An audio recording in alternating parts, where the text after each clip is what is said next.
Hi everybody, good afternoon and thank you for joining me for this webinar on using Clicker for whole class teaching.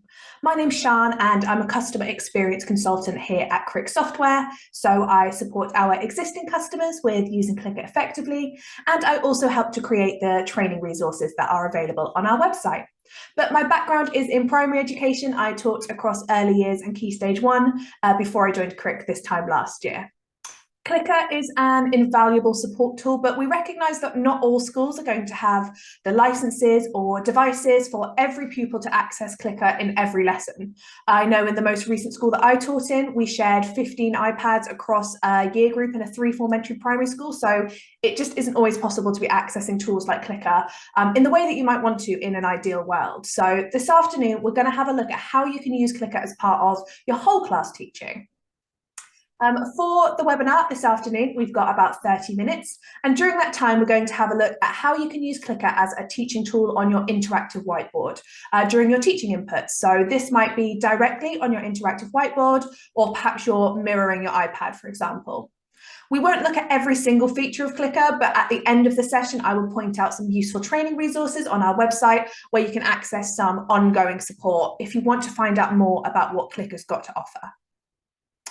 So we're going to have a look at introducing topics using Clicker books, gathering ideas during class discussion using Clicker boards, and learning grids, which are our ready-made, ready-to-use resources that you can use to support teaching and modelling on your interactive whiteboard. I'm just going to pop our contact information on the screen. If you have any questions at all during the webinar, please do feel free to ask them at any point. In Zoom, you can ask questions using the Q&A function. That's the button with the 2 speech bubbles. And one of my colleagues will be there to help you out and answer any questions. This webinar is being recorded and the recording will be sent out in the next couple of days. So if you have a question after the webinar, so perhaps you couldn't attend live and you're watching the recording, please do get in touch. We are always happy to help and answer any questions that you may have. You can give us a call on one of the office numbers. You can email the customer experience team directly, and there's also lots of help and advice available on our website. Just a few things to note before we dive in with Clicker. I'm using the UK version of Clicker today, so all the voices and spellings will be the English versions, but if you are attending from another region, you'll have a version of Clicker that uses appropriate voices and appropriate spellings. We're going to have a look at how Clicker can be accessed on PC, but I'll point out how you can access the same great support if you are using the Clicker apps on iPad or Chromebook. It is worth noting at this point that as part of your Clicker subscription, you have access to all 3 of our apps. So that's Clicker Writer, Clicker Books, and Clicker Talk. So we're going to start off by looking at a feature called Clicker Books, which are our on-screen speech-supported books.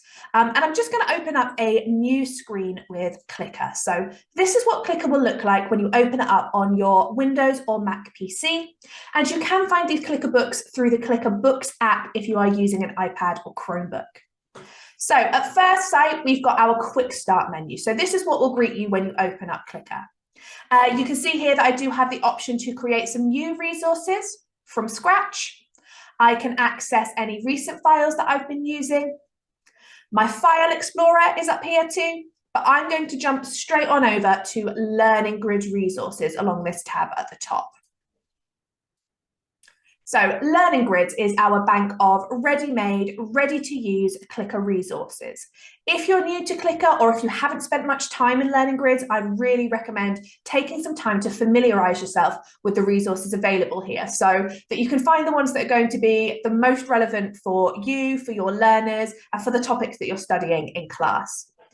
You can see at the top, we've got thousands of different resources here. So there are a few different ways that you can look through Learning Grids to find the resources that are going to be the most relevant for you. So you can use the search bar along the top. As I said, you might be thinking about an upcoming topic. You can choose the tick boxes down the left-hand side to just filter by a certain type of resources. And you can also click through the subject areas. So if I just click through these now, you can see that we've got lots and lots of different resources available right across the curriculum. And each subject is broken down into different categories and topics so that you can find what's going to be the most useful for you.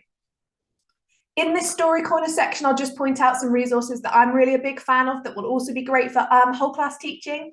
So these Clicker Friends and Planet Wobble books are really similar to reading scheme books that you might be using in school. So if you're looking for some books to use as part of a class read, shared read, guided read, these could be a really lovely resource to just pop up on your interactive whiteboard. And in that same vein, this decodable story section is lovely for phonics-based stories as well for your early and emergent readers.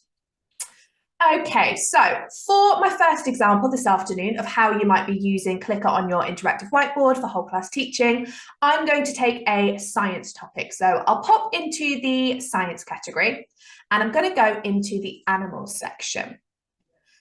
Now, you can see in here, I've got lots and lots of different resources. And if I just scroll down, you can see each of these resources is clearly labeled on the right-hand side to show me what type of resource it is. I know that I'm just looking for books, so I'm going to filter down by Clicker Books on the left-hand side. And then I've got a few different options here. So with any of the resources, you can learn a little bit more information by clicking this green More button. And then once you find the one you want, it's just a case of clicking this green Open button to open it up into Clicker. So let's open up this Animals of the Savannah reader book. Now, there are lots of different ways that you might be using this on your interactive whiteboard. It could be, as I said, that you're introducing a new topic for the term. You get this book up on the board and you're really using it to delve into all that new vocabulary. Perhaps you're talking about what the children already know about this topic and thinking about what they want to find out across the course of the topic too. So straight away, when we look at it, you can see we've got an image and a title.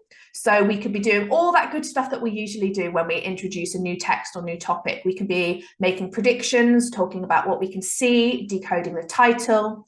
Then we can use these blue arrows to navigate our way through the book.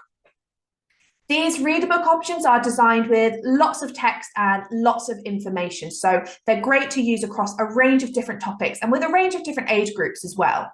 And you might spot in the bottom left-hand corner, we've also got this speaker icon, which gives us the option to hear that text read aloud as well. Savannas are grassy plains with a few trees. They are found in countries with warm or hot climates. I'll just select that speaker icon again, so we pause that speech feedback. Okay, so how you use this is obviously going to be really flexible depending on the age and the needs of your learners. It might be that it's something that they're reading independently, perhaps you're reading it to them. It might be that the children are sitting on the carpet or at their desks and they've got their individual whiteboards or exercise books in front of them and they're writing down some notes or key facts as you work through the text together. It might be that they're just listening and taking it all in. Whatever makes the most sense for the children in your class. Again, these could absolutely be used as a shared read or a guided read with a group on the carpet.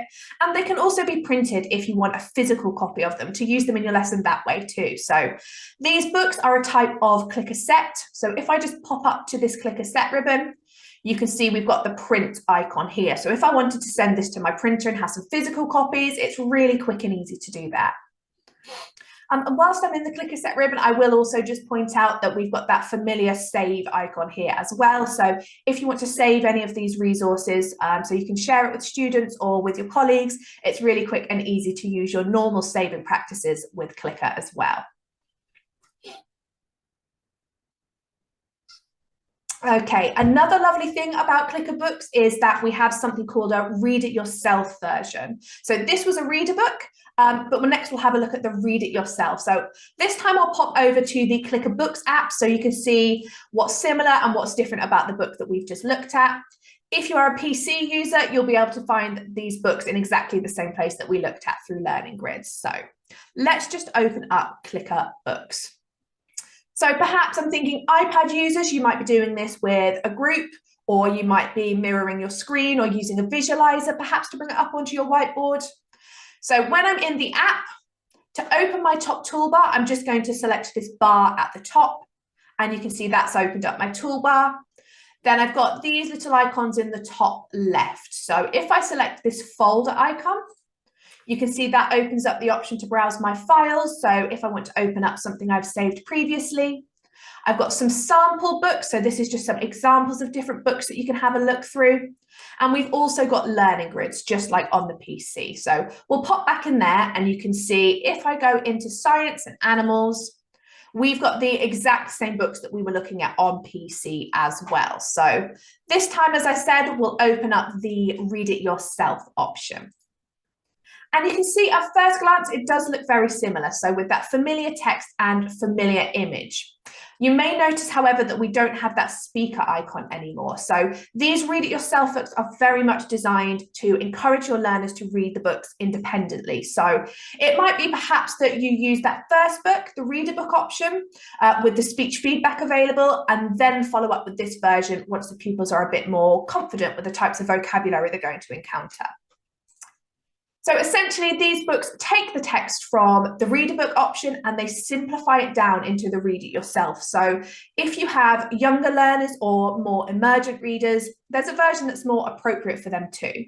Coming from an early years and Key Stage 1 background, I know that the children I taught would have loved to hear all that information from the first book, but then perhaps follow up more independently with this simplified version. Okay, so that's a look at some clicker books. These are perfect for using with the whole class for lots of different purposes. And as I said, we've got these available right across the curriculum. So I really recommend popping into Learning Grid, thinking about your class, your pupils, your upcoming topics, and finding the ones that are going to make the most sense for you. One of the things I really love about Learning Grids is that lots of the activities are linked and they all kind of connect and tie in with one another. So what we'll do next is we'll have a look at a different type of resource, and we're going to have a look at matching sets. So this feature is currently only available on PC, so we will stick with the PC version whilst we explore this feature. Popping back into the PC version. So matching sets are amazing for work on vocabulary and absolutely perfect for using on your interactive whiteboard. So we have these available for lots of different purposes and in lots of different curriculum areas. So I'll spend a little bit of time now going over just a couple of examples. So let's pop back to Learning Grids by going to the folder icon. And I'll stick with my topic of savannah animals. So imagining that we've explored that text together, done some work around that in the lesson. But now maybe I'm thinking about a follow-up lesson or a consolidation activity for the end of the lesson, or just a little warm-up recap activity for the beginning of the next lesson. So I'll filter down by matching sets on the left-hand side. And you can see I've got a couple of different resources here, but I'll open up the animals of the savannah one. Okay, so with that opened up, you can see some pictures of animals. These are going to be the same pictures that we explored through the book that we've just looked at, really giving us that consistency between the different sets that we might be using. So at this point, we'd probably be doing some class discussion, thinking about what we can see, what we know, what did we learn about them last time. And then we can work our way through the activity, again, using the blue arrows. And with this type of matching set, what we're going to do is click the speaker icon to listen to a clue being read aloud. This savannah animal is striped and looks like a horse. From here, it might be that you have some class discussion, you're talking through the answers together, you might be picking a child to come up to the board and tap the right answer, perhaps you're having the students write the answer down on a board or on a piece of paper, or they're working in teams and you're having a bit of a competition. If at this point they make the incorrect choice, try again. They get that try again prompt so that they can have another go until they hit the right answer.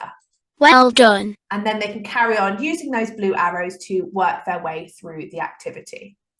I really love these matching sets for when you've got just those 5-minute pockets of time that sometimes appear throughout your day. So lunch staff tell you they need 5 more minutes until the hall's ready, or 5 minutes until home time and they've all got their coats on and you just want something valuable to keep them busy for those 5 minutes. I think matching sets are perfect for that. And this is just one example of how you might use a matching set. So I'll pop back into Learning Grids and I'll show you one of my personal favorite ways to use them. So as I mentioned, I've come from an early years and year one background, so I know how important it is to have a range of phonics activities up your sleeve at any given moment. From experience, I know that you're probably rotating through the same sorts of websites and activities, and it's always nice to be able to throw another one into the mix as well. So if I go into this English section, I'll just point out this sounds and letters section here. So we've got a range of different phonics activities here, organized. You can see starting from phonics 1 up to phonics 7. So phonics 1 includes the sat pin sounds, and then as you work through, you'll get through to those digraphs and trigraphs. And you can see we've also got some of those phase 1 phonics skills here as well, with things like rhyme and alliteration. I'll pick kind of a middle ground for now, and we'll go for phonics 3. And again, filter by matching sets on the left-hand side. And you can see here, I've got some really lovely options. We've got the listen and blend activity, the sounds and letters, and the blend and match activity, sorry. So lots of different activities here, great for different purposes. Let's open up a blend and match just so you can see how it works. These are super intuitive for children to be accessing independently. They're all about listening to the segmented word read aloud and then matching it to the correct blended version. So on the start page, we can have a bit of rehearsal. S. And then we can work our way through the activity, select that speaker icon. G.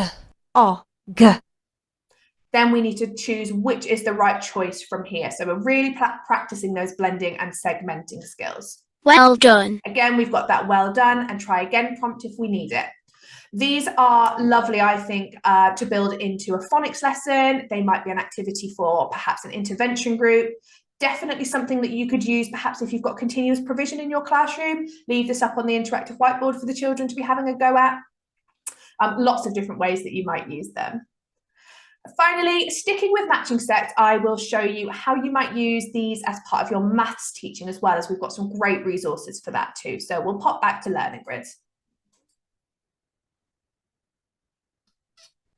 Okay, let's just take all of maths and I'll filter down by matching sets. And I'll just scroll through quickly so you can see really the range we've got here for lots of different ages in here. So we've got stuff on angles, counting, telling the time. We've got money, position, sharing, place value, so many different valuable resources here. So if we just let's take this repeated addition one as an example. These are perfect for one of those little warm-ups at the start of a lesson, or some consolidation at the end of the lesson, or it might be something that a group are working on with an adult throughout the lesson, whatever makes the most sense for your class.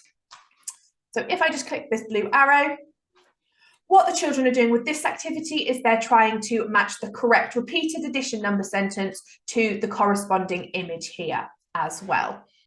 And with Clicker, again, we've got that right click option to listen to anything read aloud. So if we need a little bit more support, or we're struggling with the number recognition or recognizing some of those symbols, we can right click them. 3 + 3 + 3 = 9. Just that little bit of added support as well. Well done. So just a really nice thing to be building into your lessons. Again, these can be printed, so you can always incorporate them into your lesson that way. So if I just again pop to clicker set, because matching sets are another type of clicker set. Again, you can save this if needed, and I'll just point out this print option here. So it might be that you print these out and the children are drawing a line to the correct answer, or you could perhaps laminate them so you're coming back to them that way. It might be that you cut and laminate them and you use them as kind of a matching activity. There are lots and lots of different ways that you can build these into your whole class teaching if you don't have devices and licenses for every single child in your class. Okay, so that is a look at just a couple of matching sets. So many different ways they can be used, and I am such a big matching set fan myself. Really, really flexible depending on the age and needs of your learners. So as I said, definitely go and have a look at Learning Grids so you can find the resources that are going to be right for you.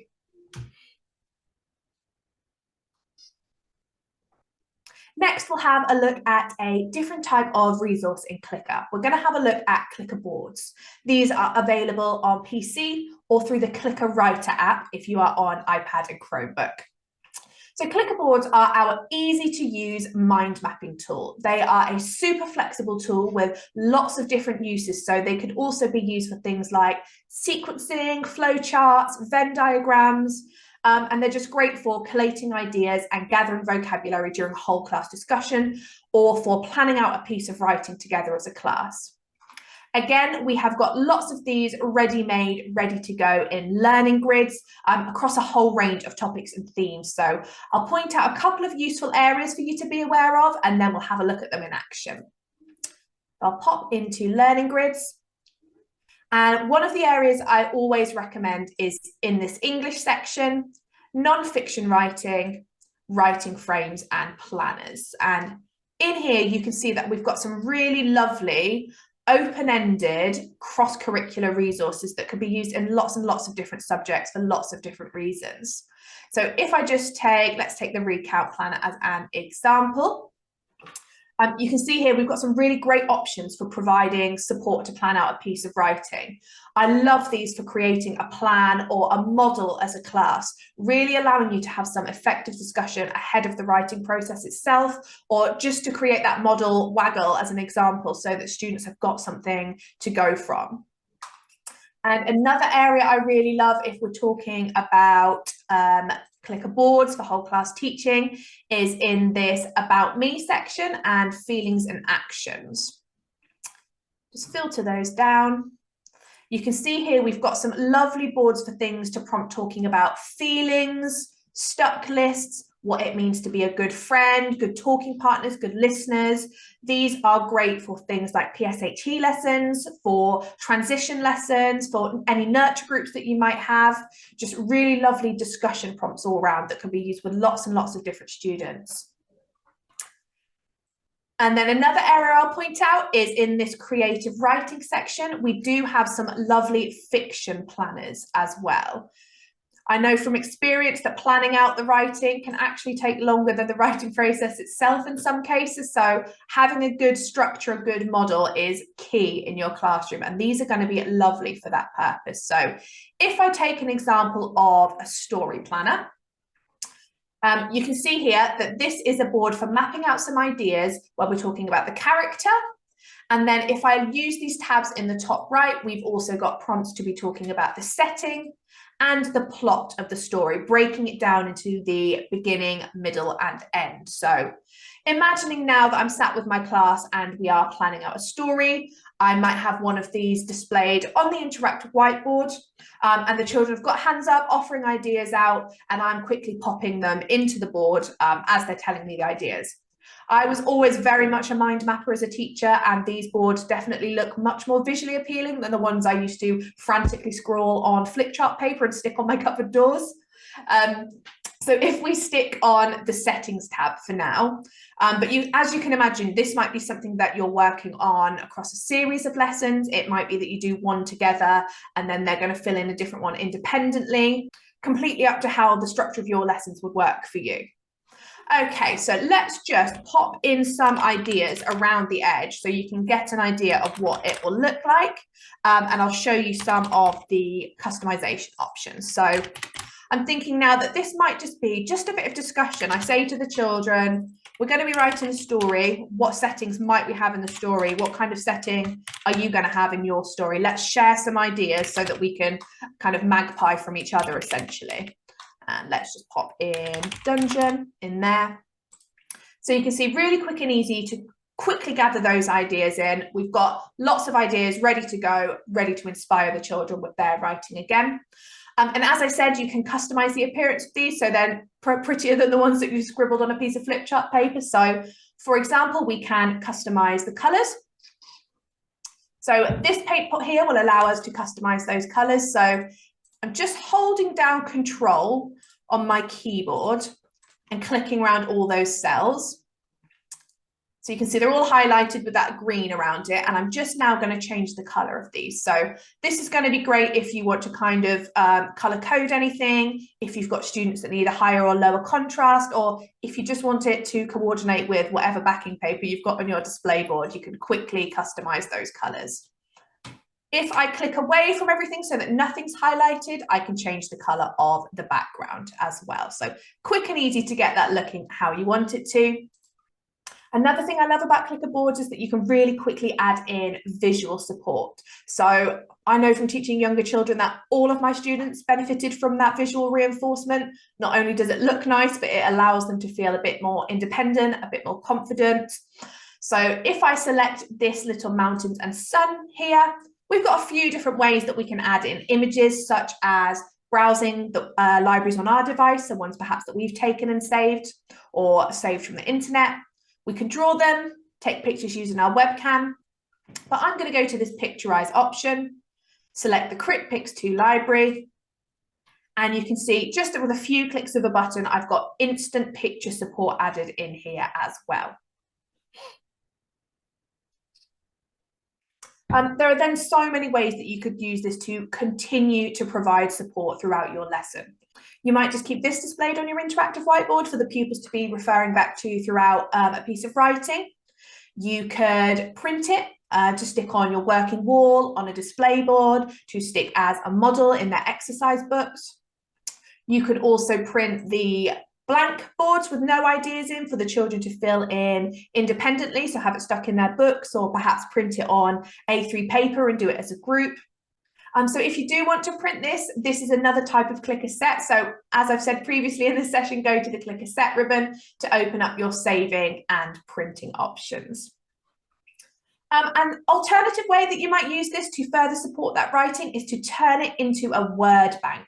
So if I just select this little button here in the top left, so with the box and the arrow, I've got a few different ways that I can export this to provide a little bit of support, but I'm going to go for this create word bank option. And as you can see, that's quickly taken all of those ideas and turned it into some tabbed vocabulary to provide me with support in my writing. Then with this displayed on your interactive whiteboard, it's a perfect opportunity for you to be using the word processor within Clicker to model that writing process while still having access to all of the vocabulary. It will allow you to model all those things that you normally do: sentence structure, language choices, punctuation, all the good stuff that you normally talk about. There was a spooky. And another good thing about Clicker is that if we right click any of these words, we can hear them read aloud. Dungeon. Select that and punctuate our sentence. Once there was a spooky dungeon. That will allow us, the children, to listen to that read back, check that we're happy with that sentence. So just a really great chance to be able to model what you're expecting out of the writing process, talk about the types of language that you might be using, talk about how you can extend them, add in more exciting vocab as well. Okay, now I'll just briefly show you where you can find these clicker boards if you are using an iPad or Chromebook. So let's open up the Clicker Writer app. You can see here straight into my word processor, but this time I'm going to go to the Clicker Board tab just along the top here. I made one previously, so I've got that open just so you can see how they look if you're using an iPad or Chromebook. But of course, you can pop to Learning Grids by going to the folder icon in the top left if you want to open up one of those ready-made resources.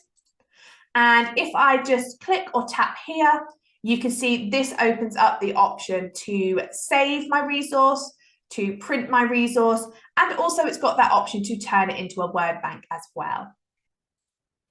Keep those settings as they are. And again, there's all that vocabulary ready to model if we need to. And the lovely thing about this is that you can kind of vary the support depending on what your students need. You can keep it on the board, you can print it for some of your students so that they've still got it. Perhaps you've got a couple of students on devices in your classroom who are still going to use this within Clicker so that they have access to all those support tools, like being able to listen to it read aloud as well. And you can see now at the top, I can still continue to toggle between the document and the board should I need to. Okie dokie, we are now coming to the end of the webinar. I'm just going to pop our contact information back on the screen for you again.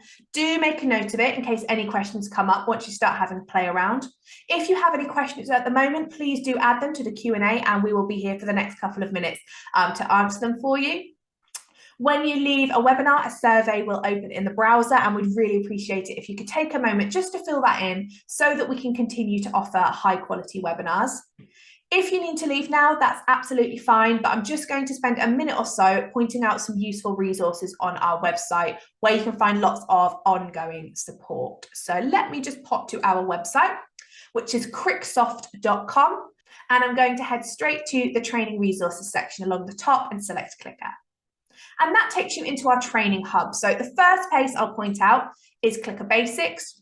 This gives you a really great overview of the different features of Clicker, just some really quick video guides to guide you through some of the stuff we've talked about this afternoon, and lots of the stuff that we haven't looked at as well. So if you want to know about all that Clicker's got to offer, these are really nice bite-sized little videos.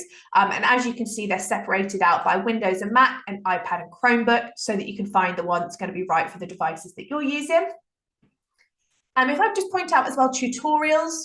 This is a lovely area to come if you want to know about how to create and edit some of those ready-made resources. So perhaps you've got a really specific text or specific topic upcoming, or you really want to tailor the vocabulary of some of those resources. These tutorials will guide you how to do that. So these are still short little videos, and they all come with a printable summary underneath as well.